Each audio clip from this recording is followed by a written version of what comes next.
ભાઈ તું મને મકાન દેખાડેસ તો ખરા, પણ મકાન મને ગમવું જોઈએ. તું એક ખરા મકાન તો જો ભાઈ, જેમ આપણે છોકરી જોવા જાય અહીંયા કેમ આપણને છોકરી ગમી જાય છે, એમ તને મકાન ગમી જાય. હાલ જો ભાઈ, આ ભાઈને મકાન લેવાનું છે. હા તો બતાવી દો, હાલો મકાન જો 3 રૂમ છે, 2 કિચન છે, 5 સંડાસ બાથરૂમ છે. હાલો બતાવો. કેટલા વાર જગ્યા છે? 70 વાર જગ્યા છે. હાલો બતાવી દો.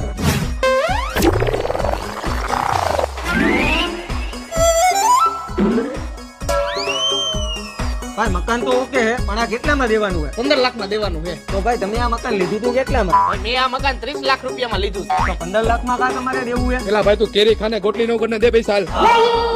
હાલ ભાઈ ઓકે. હા ભાઈ ઓકે. કોંગ્રેચ્યુલેશન ભાઈ. લાવ ભાઈ મારું કમિશન. અલે ભાઈ તારું કમિશન. ભાઈ હવે તો કે ઓલા ભાઈ મને 30 લાખનું મકાન 15 લાખમાં કેમ આપ્યું? એ ભાઈને મકાન વેચાતું નતું એટલે. કેમ નતું વેચાતું? કેમ કે રાત્રે હૂતો હોય ને ત્યારે આખા ઘરમાં ઝાંઝરીનો અવાજ આવતો હોય, છોકરા રોતા હોય એવો અવાજ આવતો હોય, અને અગાસી ઉપર તો ચૂડેલું હોય ને લુંગી ડાન્સ કરતી હોય એટલે.